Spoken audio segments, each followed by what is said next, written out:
let's get this out of the way. Everybody loves Thor. He flies, throws lightning bolts, and can trade punches with the Hulk. But despite what Chris Hemsworth's biceps would have you believe, you don't really know much about ancient Norse mythology. It's far less shampoo commercial and far more flipping insane. And where did you learn about ancient Egypt? If your sources include Aladdin, I've got some bad news for you. Aladdin wasn't even set in Africa. Agrabah is on the Arabian Peninsula. Luckily, I learned everything I know about Egypt from video games instead of movies, and the fact is you are missing out on some pretty rad stories because you didn't. But wait, you might think you're more familiar with Greek mythology. I mean, why wouldn't you be? Between Western culture's obsession with the Iliad and the perennial classic Hercules, we tend to spend a lot of time retelling or adapting Greek myths and mythos for modern audiences. But if there's one thing I learned from Age of Mythology, it's that Greek mythology is far more insane than pop culture would have ever led me to believe. All in all, there are a lot of things we think we know about ancient myths, but beyond being probably the most fun I've ever had in a computer game, Age of Mythology managed to dispel a lot of my misconceptions, and frankly, that's a shockingly rare trait in a video game.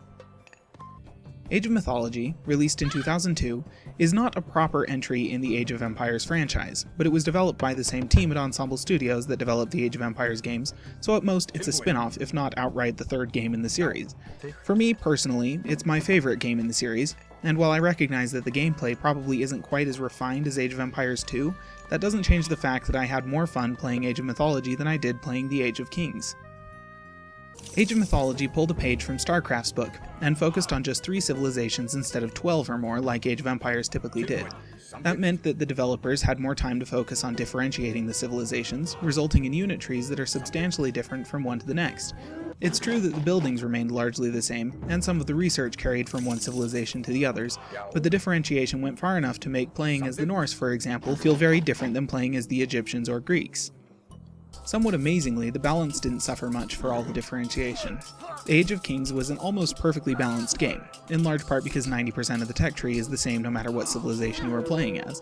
In Age of Mythology, much like in StarCraft, the civilizations remained remarkably well balanced, with valid counters to pretty much anything, despite having so little in common with each other. That really helps with the replayability of the game, and helped encourage community engagement with lots of arguments over which civilization was the best. It was clearly the Atlanteans, by the way. On top of the widely diversified civilizations, Age of Mythology also brought full 3D worlds to the franchise. While the first 2 games used some pseudo-3D assets, the world itself remained a 2D tiled environment populated in large part with sprites. Age of Mythology brought full 3D to the map, opening the way for the player to rotate the world, change view elevation, and more finely control the position of buildings and walls. This change also allowed in-game cinematics rendered in the game engine, which in turn meant that players could create their own cinematics using the included map editor. This change followed the path set by games like Homeworld and Empire Earth, but furnished a game engine that went on to be used for several other games, and which looks pretty dang good even by today's real-time strategy standards. Perhaps one of the best things Age of Mythology did was to include this sweet little button next to basically every selectable item in the game.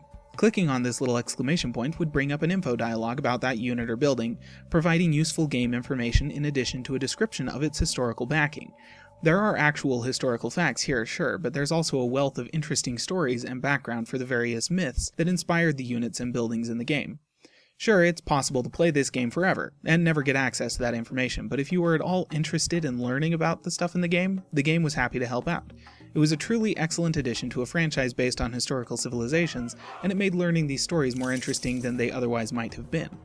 I mean, without Age of Mythology, I might never have found out that Balder was killed when he took a sprig of mistletoe to the eye, and that's not a thing I would be okay with not knowing. But while the gameplay was good, the visuals pretty, and the interface entertainingly informational, my favorite thing about the game was, without question, the cheat codes. You can really only experience those via the single-player modes, but they are amazing. Some artists paint with oils or acrylics, others with aural tones on the air, but the artists over at Ensemble Studios in the early 2000s painted with cheat codes, and Age of Mythology is their magnum opus. They struck a perfect balance between novelty, beauty, utility, and hilarity that hasn't been equaled before or since. You may think I'm overstating things, but I'm not. Feast your heathen peepers on some of these bad boys. Best part? The units called forth by cheats also had an information dialogue, which is a really nice touch. Age of Mythology has always been my favorite RTS. While I recognize that the gameplay isn't as flawless as the Age of Kings, the story campaign isn't as good as StarCraft, and the multiplayer isn't as renowned as Command & Conquer, Age of Mythology was always more entertaining. Between the interesting civilizations, the historical insights into the appropriate mythologies, and the sweet cheats, this game is going to stick with me for a good long while. It's doubtful that Age of Mythology will ever get a sequel, but I think that the world of modern real-time strategy games would benefit from one. Maybe using some Eastern mythologies this time?